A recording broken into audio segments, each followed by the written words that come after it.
रूस और यूक्रेन के बीच चल रहे युद्ध को 2 साल से भी ज्यादा का समय हो गया है और बीते दिन जो देखने को मिला है रूस में, उससे लग रहा है कि एक तरफ इस्तांबुल में जहां रूस और यूक्रेन के बीच अमेरिका बातचीत के लिए मध्यस्थता कर रहा है, वहीं बातचीत से आगे स्थिति बिगड़ सकती है, क्योंकि जिस तरह से रविवार को यूक्रेन ने रूस के ऊपर हमला किया, उसके सैन्य ठिकानों को तबाह किया, उसे ऐसा लगता नहीं है कि शांति वार्ता किसी नतीजे पर पहुंचेगी। नमस्कार, आप देख रहे हैं आज तक, आपके साथ मैं हूं आशुतोष मिश्रा और आज हम बात करेंगे 2 साल से चल रहे रूस और यूक्रेन के बीच लगातार तनाव की। रविवार को यूक्रेन की तरफ से बड़ी संख्या में ड्रोन ने रशियन ठिकानों को तबाह किया है और उसकी तस्वीरें जो सोशल मीडिया पर आई हैं वो आपको तस्वीरें दिखाते हैं कि कैसे जो सैन्य ठिकाने हैं, दरअसल उन इलाकों पर रूस का हमला हुआ और उसके बाद वहां पर जो कुछ देखने को मिला वो अपने आप में संभवतः पहली बार था।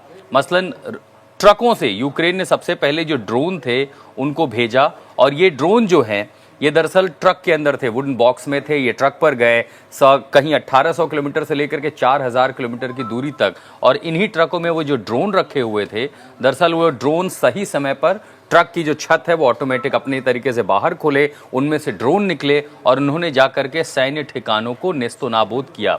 ये माना जा रहा है कि ये वो बॉम्बर, इन तस्वीरों को देखिए, इससे आप समझ पाएंगे कि कैसे जो ड्रोन थे ये दरअसल बॉम्बर विमान है। Tu-90 जो बॉम्बर विमान है जो रूस के पास 70 से 75 की संख्या में बताए जा रहे हैं, लगभग 40 विमान यूक्रेन ने अपने कुछ हजार के ड्रोन के हमले से रद्द कर दिए, नेस्तो नाबूद कर दिए। देखिए किस तरह से ड्रोन से मॉनिटर कर रहे थे और ये वो बॉम्बर विमानों की तस्वीरें हैं जिसे यूक्रेन ने धराशायी कर दिया। हालांकि ये कहा जा रहा है कि यूक्रेन की ओर से रिटेलिएशन की कार्रवाई थी, क्योंकि हमने देखा था कि कुछ समय पहले कैसे जो हमला किया था, रूस ने सैन्य ठिकानों पर हमला किया था, उसके बाद से इसकी कार्रवाई जो है वो यूक्रेन की तरफ से की गई है। लेकिन इन सब के बीच दरअसल इस्तांबुल में आज यूक्रेन और रूस के बीच बातचीत होनी है। ज़ेलेंस्की ने कहा है कि बातचीत तभी होगी जब ये पूरी तरह से 100 दिनों के पूर्व सीज फायर पर सहमत हों, उसके साथ साथ जो प्रिजनर्स ऑफ वॉर हैं उनकी पूरी तरह से रिहाई हो और किसी तरह का दबाव अपनी सार्वभौमिकता के आगे नहीं आने देगा।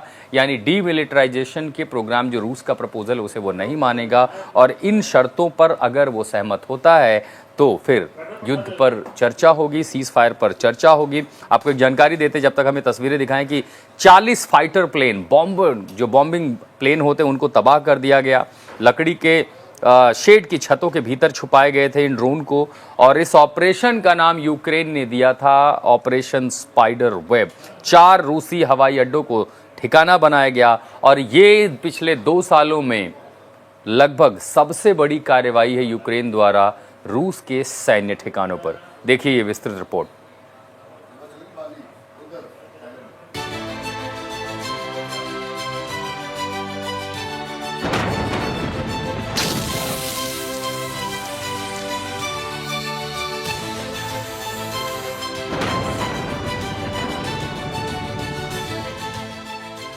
आर पार की जंग की ये दोनों तस्वीरें रूस और यूक्रेन की है, जहां पर एक बार फिर दोनों देश एक दूसरे पर ताबड़तोड़ हमले किए। लेकिन इस बार यूक्रेन ने रूसी मिसाइल हमलों का जवाब बेहद आक्रामक अंदाज में दिया है। यूक्रेन ने रूस के 2 एयरबेस को निशाना बनाया है, जिसमें रूस के ओलेनिया और बेलाया एयर हो गए। हमले के बाद रूसी एयरबेस धुआं हो गया।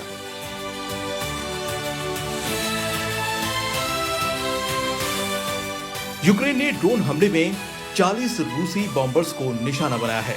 इस हमले में रूस के Tu-95 और Tu-22 बॉम्बर तबाह हो गए। दावा किया जा रहा है कि यूक्रेन ने उन बॉम्बर्स को निशाना बनाया है जिसका इस्तेमाल रूस यूक्रेन पर बम बरसाने के लिए कर रहे थे। वहीं यूक्रेन का यह भी दावा है कि ये वही विमान हैं जो अक्सर यूक्रेन के ऊपर उड़ते थे और बम बरसाते थे।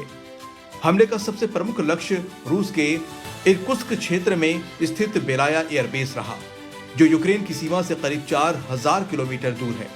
इस एयरबेस पर हुए हमले की पुष्टि खुद इर्कुत्स्क के गवर्नर ने की है।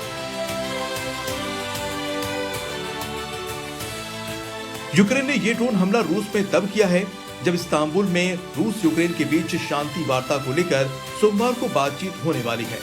यूक्रेन के राष्ट्रपति ज़ेलेंस्की ने रविवार को इसकी पुष्टि भी की है कि यूक्रेन रूस द्वारा प्रस्तावित बैठक में हिस्सा लेगा। मैंने सोमवार को इस्तांबुल में होने वाली बैठक से पहले यूक्रेन की स्थिति को रेखांकित किया। यूक्रेनी प्रतिनिधिमंडल का नेतृत्व एक बार फिर रक्षा मंत्री रुस्तम उमरोव करेंगे, जिन्होंने 16 मई को तुर्की के विदेश मंत्री हाकन फिदान और अमेरिकी विदेश मंत्री मार्को रूबियो के साथ वार्ता के पिछले दौर में भाग लिया था।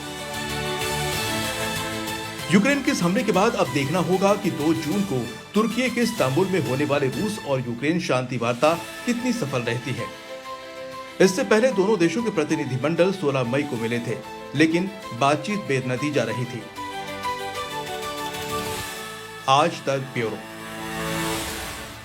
दरअसल रूस के सैन्य ठिकानों पर 4 जगहों पर ये जो हमले हुए हैं उसकी तस्वीरें पूरी दुनिया ने देखी और जाहिर है रूस ने भी, व्लादिमीर पुतिन ने भी ये देखा होगा। रूसी राष्ट्रपति इसमें बेहद गुस्से में हैं कि उनके सैन्य ठिकानों पर जिस तरह की बर्बादी यूक्रेन के महज कुछ हजार के सस्ते ड्रोन ने की है कि उसके बॉम्बर विमानों को तहस नहस कर दिया, और वो भी 1-2 नहीं बल्कि पूरे 40। और ऐसे में पुतिन पूरी तरह से भड़के हुए हैं। जाहिर है वो अब यूक्रेन पर एक बड़ी कार्रवाई जरूर करेंगे, लेकिन दरअसल इससे भी ज्यादा रूस का जो डिफेंस टेक्नोलॉजी है उस पर सवाल खड़े हो गए हैं कि जो रूस अपने आधुनिक एयर डिफेंस सिस्टम के लिए जाना जाता है वो कैसे इन ड्रोन की ताकतों को भांप नहीं पाया, या फिर इसके पीछे अमेरिका और नाटो की ओर से कोई बहुत बड़ी तैयारी थी जिसके आगे रूस की तमाम जो तैयारियां थी वो धराशायी रह गई। आपको ये भी बताया कि यूक्रेन ने इस हमले के पहले अमेरिका को जानकारी दी थी कि वो रूस के सैन्य ठिकानों पर इस तरह हमला करने वाला है। जानकारी ये भी है कि चूंकि पहले ही ये ड्रोन बड़ी बड़ी गाड़ियों में कंटेनर में रूस के सैन्य ठिकानों के पास भेजे गए थे जहां से इस हमले को अंजाम दिया गया, ऐसे में रूस के न सिर्फ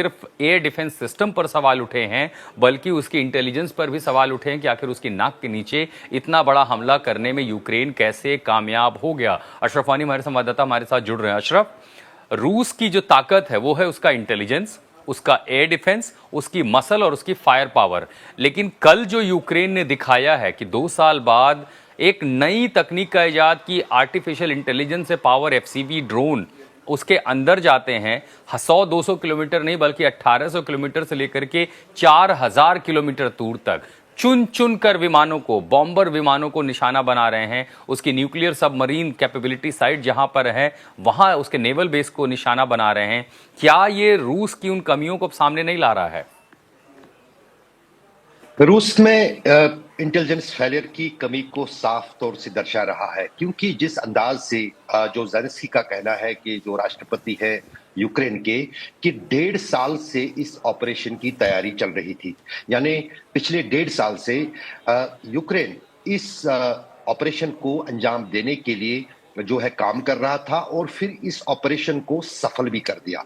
यहां पर जो आपने शुरू में कहा कि इंटरेस्टिंग बात क्या है, जो करीब ये सीमा से, जो यूक्रेन से सीमा लगती है रूस की, वहां से 4000 से भी ज्यादा दूर किलोमीटर की दूरी पर ये एयर बेसिस हैं।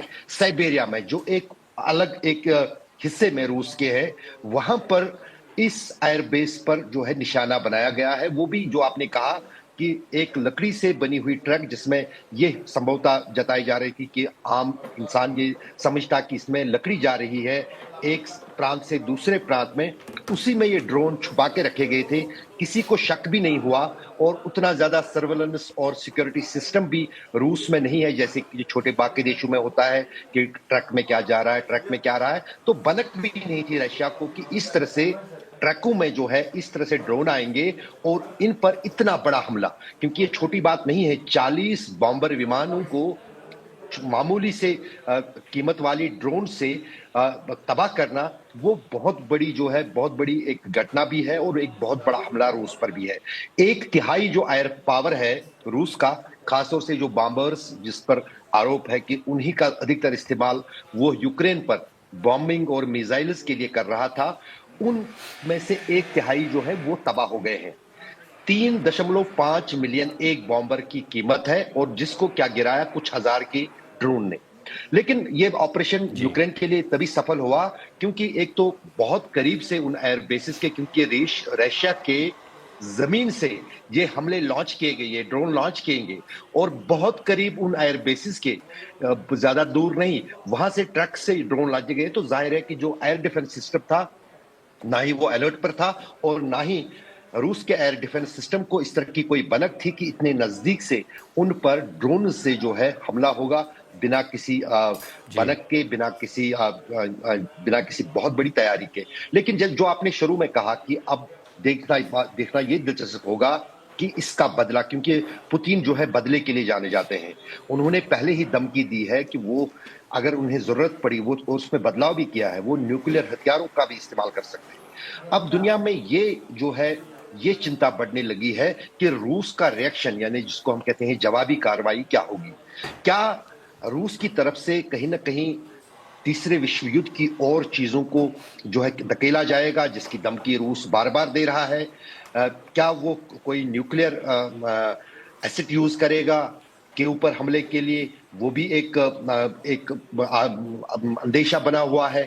या फिर वो क्या मिसाइल से, जो वो पिछले 2-2.5 साल से लगातार यूक्रेन पे कर रहा है, उस तरह का कोई बड़ा हमला करेगा। तो कहीं ना कहीं जो है वो चीज जो है वो दुनिया को भी और यूक्रेन को भी चिंतित कर रही है। लेकिन जहां तक यूक्रेन की बात करें, यूक्रेन ने इस तरह के जो है रूस के भीतर कई सारे हमले किए हैं, लेकिन ये सबसे बड़ा हमला था। इससे पहले कई सारे जनरल जो है असैसिनेशन जिनको हम बोलते हैं, मॉस्को में जाकर किसी विस्फोटक से, किसी आईईडी से, किसी और चीज से। तो ये एक चीज और भी दर्शाता है कि यूक्रेन की जो खुफिया तंत्र है वो रूस के भीतर भी जो है काफी एक्टिव है, और वो इतनी एक्टिव है कि उसके ट्रक, ड्रोन से भरे हुए ट्रक रूस में अंदर तक पहुंच गए, उसके सैन्य ठिकानों के पास पहुंच गए, और बेहद रणनीति के तहत तंत्र का इस्तेमाल करते हुए आर्टिफिशियल इंटेलिजेंस से लैस ड्रोन ने हमले किए, उनकी सीमा के भीतर रहकर किए ताकि एयर रडार को चकमा दिया जा सके, बिलो रडार फ्लाई करके हमला किया ताकि एयर डिफेंस सिस्टम भी एक्टिवेट ना हो सके। यानी रूस के न सिर्फ डिफेंस सिस्टम पर सवाल खड़े हुए, बल्कि उसकी इंटेलिजेंस भी इस समय सवालों के दायरे में आ चुकी है। बहुत शुक्रिया अशरफ वानी तमाम जानकारी के लिए। लेकिन कुल मिलाकर के हम भौगोलिक परिस्थितियों को देखें तो पूरे भूपटल पर दक्षिण भारत में पहलगाम के बाद तनाव की स्थिति देखी जा रही है। इजराइल, लेबनान, हमास के चलते वहां मध्य एशिया में भी स्थिति बिल्कुल इस समय अशांत है। तो वहीं रूस और यूक्रेन के बीच 2 साल बाद एक बार फिर जो नई परिस्थितियां उत्पन्न हो रही हैं तीसरे साल में, इससे मिलाकर के एक इशारा यह भी होता है कि क्या दुनिया तीसरे विश्व युद्ध की ओर बढ़ रही है। क्योंकि जिस तरह से यूक्रेन ने रूस पर पर्ल हार्बर पार्ट 2 किया है, उसका ऑपरेशन स्पाइडर वेब किया है, अब रूस इसका बदला कैसे लेगा, इस पर पूरी दुनिया की नजर रहेगी। इस बुलेटिन में बस इतना ही। जाते आते छोड़ जाते हैं आपको इस रिपोर्ट के साथ, ताकि आप इस वैश्विक स्थिति को समझें। देश और दुनिया की तमाम खबरों के लिए आप देखते रहिए आज तक।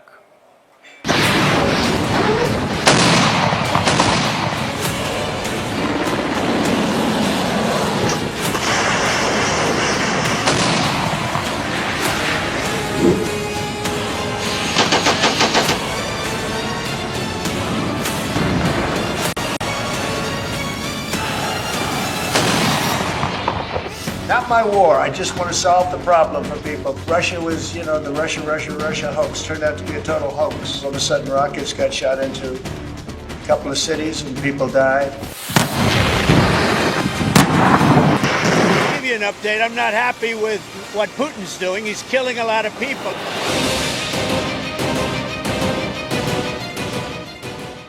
कुछ दिन पहले तक अमेरिकी राष्ट्रपति डोनाल्ड ट्रंप शांति की पंचायत करा रहे थे। दुनिया भर में घूम घूम कर ये जताने की कोशिश कर रहे थे कि वो अकेले ऐसे नेता हैं जो 2 देशों के बीच मध्यस्थता कर सकते हैं। लेकिन अब पुतिन और ट्रंप खुद आमने सामने हैं।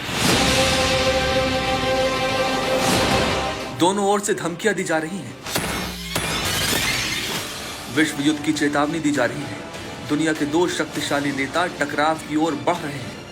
अमेरिकी राष्ट्रपति डोनाल्ड ट्रंप और रूसी राष्ट्रपति व्लादिमीर पुतिन के बीच तनाव अब खुली जुबानी जंग की शक्ल ले रहा है।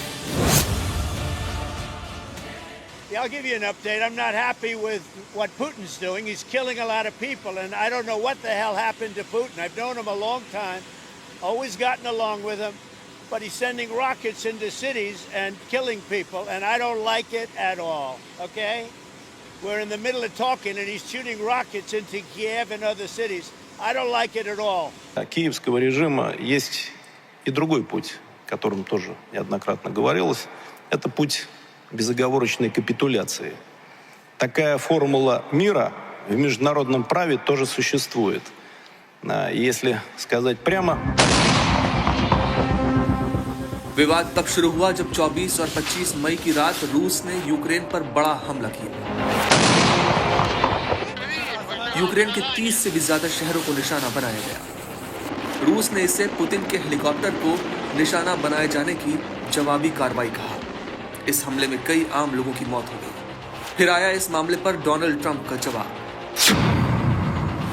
व्लादिमीर पुतिन को यह समझ नहीं आ रहा कि अगर मैं नहीं होता तो रूस के साथ बहुत सी बुरी चीजें हो चुकी होती, और मेरा मतलब है सच में बुरी चीजें। वो आग से खेल रहे हैं। ट्रंप के इस पोस्ट को राष्ट्रपति पुतिन ने धमकी के तौर पर लिया और अपने डिप्टी से सीधे ये धमकी दिलवाई। मेदवेदेव ने सोशल मीडिया प्लेटफॉर्म एक्स पर लिखा, मेरा जवाब ट्रंप के बयान पुतिन आग से खेल रहे हैं और सच में बुरी चीजें रूस के साथ हो चुकी होती के सिलसिले में है। मैं सिर्फ एक बुरी चीज के बारे में जानता हूं, वर्ल्ड वॉर 3। मुझे उम्मीद है ट्रंप इसे समझ जाएंगे। रूस के इस जवाब ने ट्रंप को नाराज कर दिया। जानकार बताते हैं कि ट्रंप पुतिन से इतने नाराज हैं कि रूस पर नए और कठोर प्रतिबंध लगाने पर विचार कर रहे हैं। यही नहीं, वो यूक्रेन को दिए गए पश्चिमी हथियारों के उपयोग पर लगी सभी सीमाएं हटाने का फैसला भी ले सकते हैं।